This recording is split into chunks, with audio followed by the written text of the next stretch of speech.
yarabi ala kana basi kɛ mɔgɔ sira sunkalo nin kɔnɔ nin tɛ video jamba n bɛ adressé Malika famille de la ka yira k'a fɔ k'an bɛɛ balima kelen ye an bɛɛ fa kelen an bɛɛ ba kelen ye an bɛɛ maliyɛnw de n'i ye maliyɛn faga maliyɛn de bɛ bɔ a kɔnɔ pour commencer comme un trésor n b'a fɔ n bɛ n ka disque ka commencer ka n ka kuma fɔ seulement que ko nin kɛlen Facebook kan an bɛɛ tun ne yɛrɛ tun vraiment John Clemedy Kabula a ye n tɔɔrɔ fo ka dana tɛmɛ a ye n tɔɔrɔ kuma suruko de tun don a y'an bɛɛ lamaloya i y'a ye et puis problème tun ye mun ye fana n bɛ kuma fɔ kuma début la un jour musokɔrɔba dɔ tun bɛ Malika famille la ko Astafa la fatura bi ni bi ta ye quoi disons ala ka hinɛ la ala ka dayɔrɔ sumaya ala ka fara jɔn kunna du kana bɛ taa jɛkitu min na ala ka nɔgɔya musokɔrɔba tun don a ye n kanu depuis n bɛ CDR comment dirais-je hakilina ta n tun b'a partager la musokɔrɔba in ye dɔw sababu de kosɔn musokɔrɔba in kɛra komi n ba musokɔrɔba in tun ka d'a ye fo k'a faga musokɔrɔba in tun bɛna tuma bɛɛ a bɛ n wele n'a bɛ baro kɛ i n'a fɔ ko den ni ba vraiment a yɛrɛ tun b'a fɔ n ye tuma bɛɛ basa na bɔ Faransi tout ça la don dɔ la ne yɛrɛ tun tilala an tun famana ɲɔgɔn ma a ye n wele la k'an to baarayɔrɔ la a sɔrɔ n tun ye ganeba n bɛ baara la don tɔgɔ la a ko n ma ko basa ne ko n ko han a ko basa ko don Malika famille na ko Malika famille ye famille de ye k'u bɛ mɔgɔ respecté fo ka dana tɛmɛ ko groupe ni ko ni taara k'u bɛ mɔgɔ danbe segin ma vraiment k'u bɛ mɔgɔ respecté a don tɔgɔ ne bɛ baro la an bɛ baro la ne kama n ko tanti n ko ne bɛ siran ka don Malika famille na n ko parce que n ko finma comportement man di ne Malika famille na John Clemedy Kabula dɛ n ye kuma fɔ bi a tɛ su dɔ a bɛ alikɛma ale bɛ tiɲɛ so bi ne bɛ nkalon so ne de bɛ taa ka taa sɔrɔ yɔrɔ la i y'a ye n'i ye nkalon sira la maintenant o kelen kɔ sisan a kelen k'o fɔ ne ɲɛna ne ye n kanta ma n ko vraiment n ko finma ka comportement man di ne Malika famille na n ko ne t'a fɛ ka don Malika famille na i y'a ye n ko il s'attaque à tout le monde ne y'o fɔ don tɔgɔ la musokɔrɔba nin ɲɛna n tilala n ye n kanto tuguni ka kuma da kan tuguni n ka ni épuise encore tuguni n ko Malika famille ka idéologie u bɛ moriw kɛlɛ n ko vraiment mori jugu b'o kɛlɛ n ko mais ne ni n ka mɔgɔ ye sunamɔgɔw de n ko des fois u bɛ sunamɔgɔ attaquer n ko ne o dun fana man di ne ye n ko sinon n ko c'est une idéologie ça me plaît vraiment n ko n y'a ye basigi b'a kɔnɔ fɛn bɛɛ b'a kɔnɔ ne yɛrɛ y'o fɔ musokɔrɔba in ɲɛna mais après maintenant i fasa jan ko a ko basa k'i b'a miiri mun ye k'o tɛ ko i bɛ mɔgɔ ninnu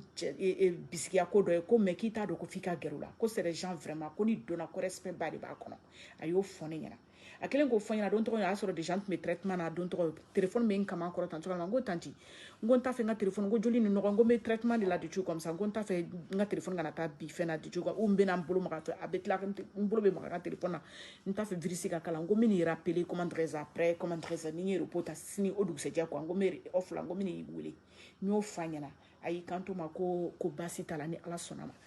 après maintenant ne nana ka na essayer o dugusɛjɛ n y'a wele k'a wele a ma téléphone ta n y'a wele a ma téléphone ta don la dɔrɔn a ma grande surprise nana ka na Facebook kan ka na ka fatuli kan mɛn n y'a ka fatuli ye n yɛrɛ ma se ka da la n ko jilɔn ka taga ne ma da la ne ko non parce que ne ma ka n tun m'a mɛn ko fɛn b'a la foyi an kɔni tun famana depuis fait comment dirais-je a don tɔgɔ an kumana kɔfɛ a ma tila ka kuma i y'a ye et puis après maintenant n taara ka taa don Filmani yɛrɛ ka page kɔnɔ ka taa ye a bɛ kanto la a bɛ ka muso nin tanu yɔrɔ la n ko Allahu Akbar a don tɔgɔ yɛrɛ n yɛrɛ bɔra n ye vidéo kɛ mais seulement que k'a fɔ ko nin kɛra ko in y'an bɛɛ tɔɔrɔ ko in y'an bɛɛ tɔɔrɔ Filmani tun dimiya tun bɛ bɛɛ la à propos de comment dirais-je ça dépend a tun bɛ idéologie mun défend idéologie ko tun tɛ mais seulement que a ka fɛn tout c'était trop éparpillé partout le fait ka kuma mɔgɔw ya vie privée quand des trucs comme ça ko façon ninnu c'est des choses que vraiment moi je ne partageais pas et puis ça me faisait vraiment mal i y'a ye an don kun ye k'a fɔ an bɛna Facebook la de k'a fɔ k'an bɛna na ka na fasoko kɛlɛ de la bon n'an sera ka na fɔ k'an bɛna da don mɔgɔ wɛrɛw ka vie la des trucs comme ça ko façon ninnu bɛɛ b'i yɛrɛ ye quoi i y'a ye bon o yɔrɔ tun man di ne ye mais o bɛɛ tɛmɛnen kɔ bi nana ka na ye ko nin kelen ne yɛrɛ tun bɔra yɛrɛ n yɛrɛ ma se ma kuma dɛ mais commentaire la des fois n yɛrɛ j'étais trop fâché contre elle mais bi nana sigi ka na ye Malika famille fana bɔra o y'u ka responsabilité ta n yɛrɛ groupe tun don vraiment tun bɛ respecté mais la vérité u nana ka na mun kɛ après l'incident quoi vraiment a ye ne tɔ da nin famille na wallahi billahi u bɔra a bɛ fɔ nin ma ko nin ye groupe ye a bɛ fɔ nin ma ko c'est des responsables a bɛ fɔ nin ma ko c'est des intellectuels vraiment ils savent ce qu'ils veulent dans la vie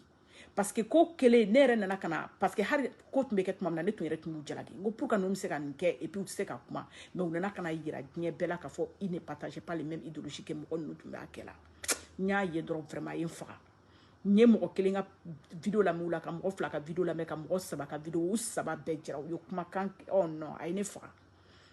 ne faga billahi a ye ne faga n tun b'a fɛ ka bɔ ka na video yɛrɛ kɛ n ko vraiment ça c'est une famille nin ye association ni mɔgɔ bɛ tugu mɔgɔ kɔ i kan ka tugu ninnu kɔ c'est des responsables et puis ils savent ce qu'ils sont comment dire u bɛ mun na réseaux sociaux kan quoi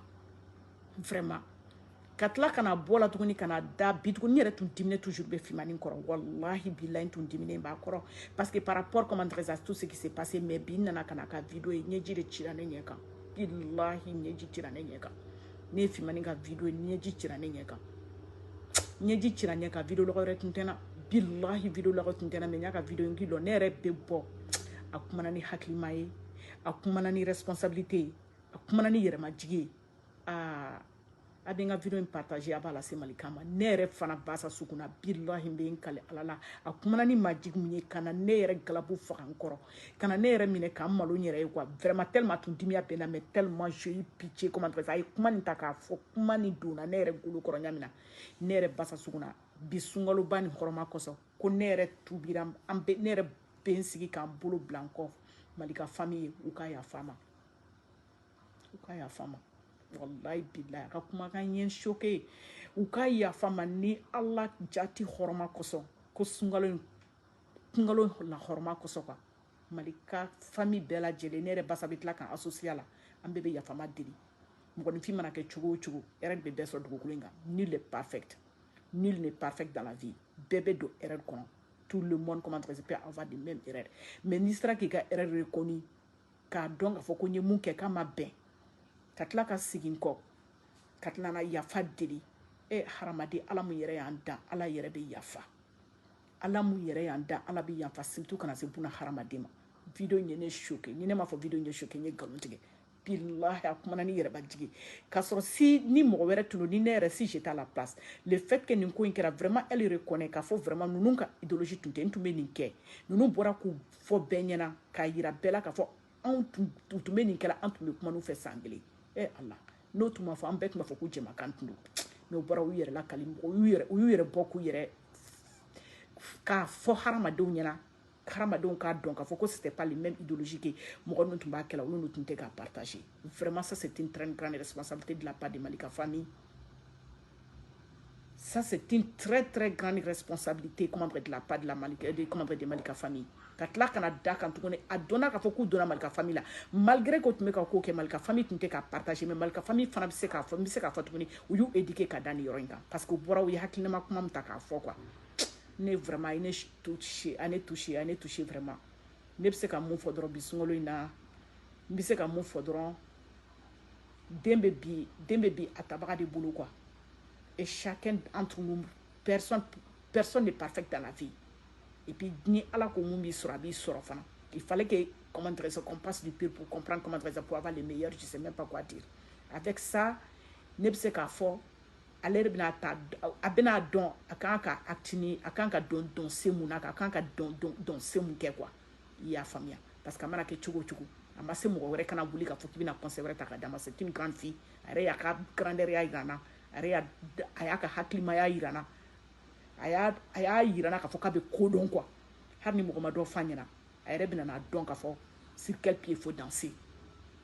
c'est tout ce que j'ai à dire bi ne b'a fɔ Malika ma ne ma deli k'a adressé Malika famille na dɛ nin y'a siɲɛ fɔlɔ ye mais tout ce que j'ai à dire ne bɛ bɔ k'an bolo fila bila n kɔ surumani yɛrɛ ka Filmani comment dirais ça Filmani kɔfɛ k'an bolo fila da n kɔ k'a fɔ Malika ma u ka yafa mɔgɔ bɛ groupe la an bɛɛ lajɛlen a bɔra ka excuse demander an bɛɛ ka yafa et puis an ka nin ko ta an k'a bila an kɔfɛ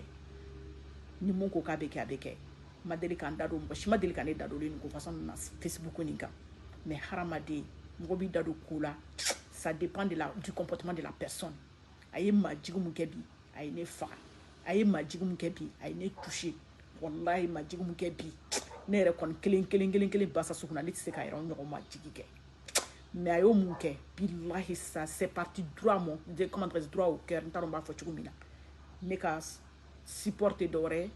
je sors je m'agenouille k'an bolo fila bila n kɔ ko Malika famille ma k'u jɔ k'u ka yafa ne ni Filmani bɛɛ ma astafurlah n bɛ k'a tɔgɔ fɔ Filmani komi n dɔnbaga dɔ bɛ tɔgɔ dɔn ko Filmani tu comme ça a ka yafa ma ne ni Filmani bɛɛ u ka yafa an ma an bɛɛ buna hadamaden de nul n'est parfait sur cette terre et puis comment dirais-je erreur de man jugu n tɛ segin kɔ de ka jugu diɲɛnatigɛ nin kɔnɔ yeah. Et là maintenant je dis seulement que an bɛ yafa deli Malika famille fɛ et tout ce qui est comme groupe comment dirais-je ni Malika famille ye exemple de ta ka yira groupe fɛn o fɛn na